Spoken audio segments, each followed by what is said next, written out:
And our big story, a major shift in U.S. immigration policy. The Trump administration is set to revoke the temporary legal status of over 530,000 migrants from Cuba, Haiti, Nicaragua and Venezuela. This includes individuals brought into the U.S. through a program under the Biden administration called CHNV. The program, which allowed migrants with U.S. sponsors to stay temporarily, is now facing cancellation. The Department of Homeland Security has warned these migrants to leave by the 24th of April or risk deportation. The Biden administration has created the CHNV program to curb illegal border crossings and vet newcomers more thoroughly. However, Trump's team has argued it failed to meet its goals. The U.S. is also reconsidering the legal status of 240,000 Ukrainians who fled the war with Russia.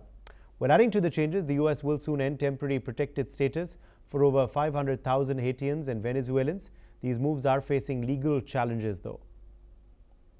Joining us now at this point is Elizabeth Larus, Professor Emerita of Political Science at the University of Mary, Washington. She's joining us live from Washington, D.C. in the United States of America. Many thanks to you for being live with us. Let me begin by asking you about what you make of these changes and what kind of ramifications they're going to have. Well, certainly President Trump is acting with dispatch, as the U.S. Constitution allows him to do. He's getting rid of the suspected members and known members of the gang called Nicaragua, which really are the worst of the worst when it comes to violations against American people's security.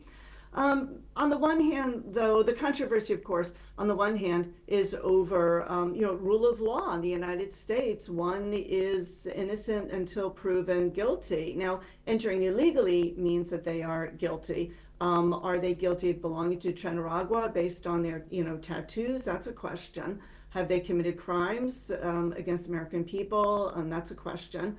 But on the other hand, Trump knows that if these people are in prison and they're going through the legal process, that Democrats under the Biden administration had really gutted the justice system and local law enforcement. And they're just going to be out on the street and, in Trump's terms, terrorizing the American people again. And so he says, let's get them out of this country. And but of course, this is going through the court system right now, so it remains to be seen, which way the courts are going to go on this. Professor Larus, was this something to be expected given Trump's strong stance against immigration and particularly illegal immigration, or has this move come as a surprise? No, this is no surprise. Illegal immigration, the uncontrolled flow of illegal immigrants was the #1 campaign issue. And poll after poll indicated that the American people found it to be their #1 concern and the thing they wanted him to address. And so, no, it is no surprise. And he said he was going to do this. He had signed a number of executive orders. He, appointed really tough people, Holman of ICE, to deal with this, and the Senate, did approve that confirmation. So there's no surprise here. If anyone's surprised, I don't know where they've been, the past really year or two. As far as, of course, then these rules, effect is concerned, do we expect mass deportations from next month when they kick in? Well, again, we'll have to see if the courts are trying to prevent it. There was a judge who said those flights, that went to El Salvador were illegal, and the Trump administration said, no, they're already in the air, by the time that order came down.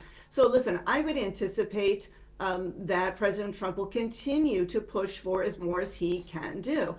He is certainly one who is, pushing to see what the limits are of executive power. And by, invoking the 1700s Illegal Aliens Act, he says this is getting terrorists out of the country. And the question is, how do you define a terrorist?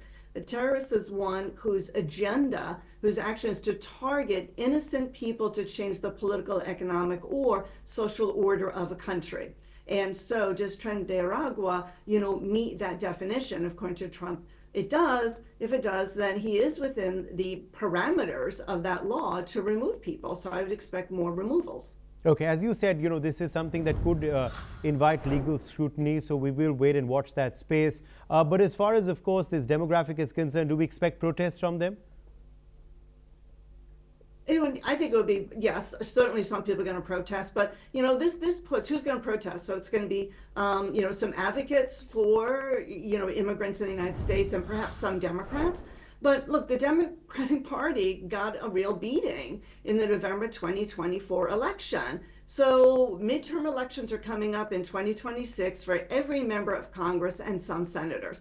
So who's going to be, the Democrat that stands up and says, let's fight this thing. Let's leave these criminal elements, in our midst, so that, they could come back and hurt us another day. That's a very difficult hill to die on for Democrats.